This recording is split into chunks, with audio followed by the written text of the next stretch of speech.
Hello guys, welcome to my channel.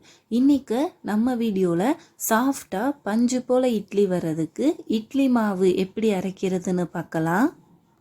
வீடியோக்குள்ளே போகிறதுக்கு முன்னாடி இப்போ தான் நம்ம சேனலை ஃபஸ்ட் டைம் பார்க்குறீங்கன்னா மறக்காமல் சப்ஸ்கிரைப் பண்ணிக்கோங்க.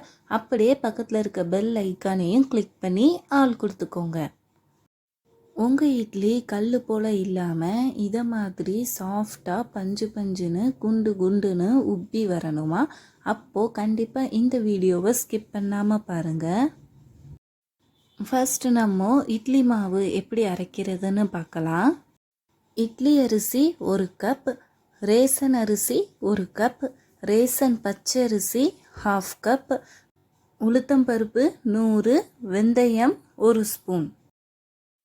ஒரு பவுலில் நம்ம எடுத்து வச்சிருக்கிற இட்லி அரிசி, ரேசன் பச்சரிசி 3ஐயும் ஒன்றா சேர்த்து அது மூழ்கிற அளவுக்கு தண்ணி சேர்த்து நல்லா அலசிக்க போகிறோம்.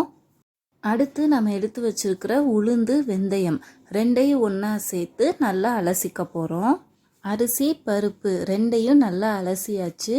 இப்போது அது மூழ்கிற அளவுக்கு தண்ணி சேர்த்து தனித்தனியாக 1 hour ஊற வச்சுக்க போகிறோம்.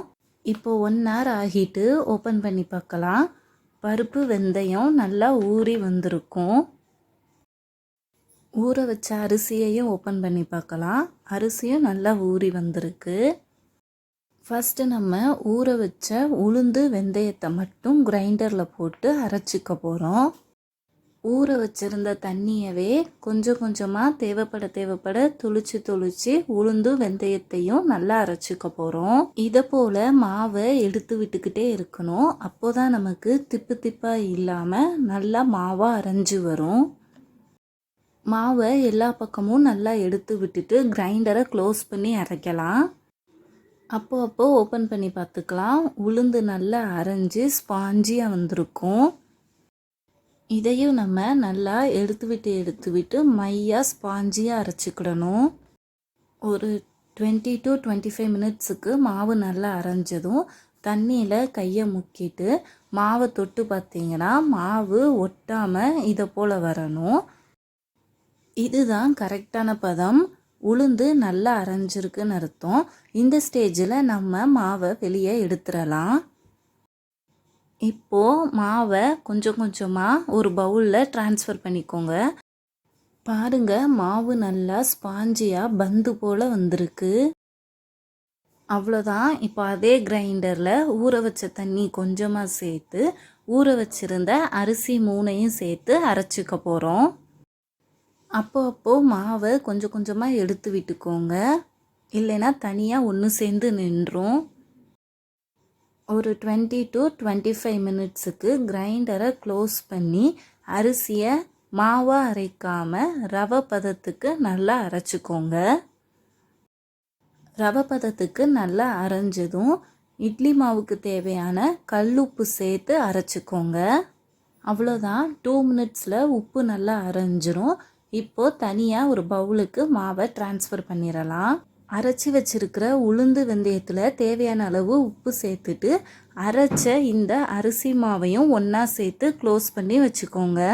மறுநாள் காலையில் ஓப்பன் பண்ணி பார்த்தீங்கன்னா இட்லி மாவு நல்லா பொங்கி வந்திருக்கும். இதை போல் மாவு நல்லா பொங்கி வந்தால் தான் இட்லியும் பஞ்சு போல் சாஃப்டாக குண்டு குண்டுன்னு வரும்.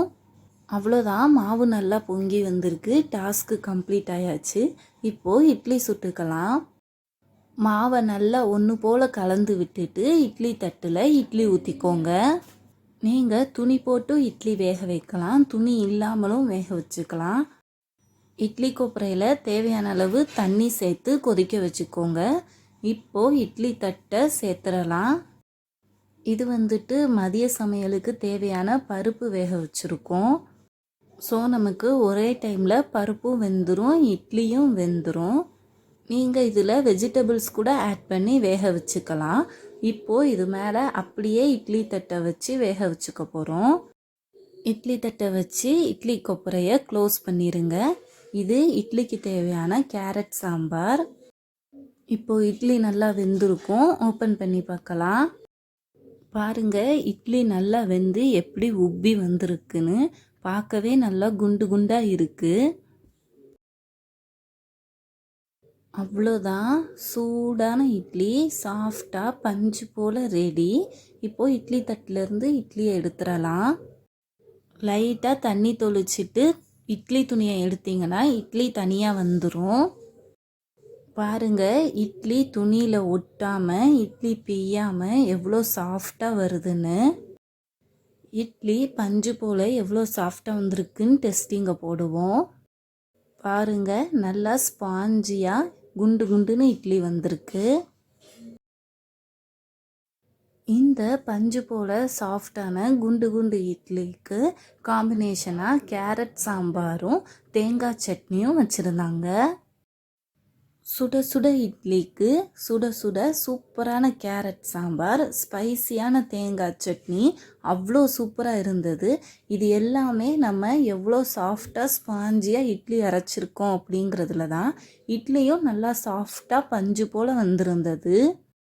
கண்டிப்பாக இது போல் நீங்களும் இட்லி மாவு அரைச்சி ட்ரை பண்ணி பார்த்துட்டு எப்படி இருக்குன்னு கமெண்ட்டில் சொல்லுங்கள். வீடியோ பிடிச்சிருந்தா மறக்காமல் லைக் பண்ணுங்கள், ஷேர் பண்ணுங்கள், சப்ஸ்கிரைப் பண்ணுங்கள். தேங்க்யூ.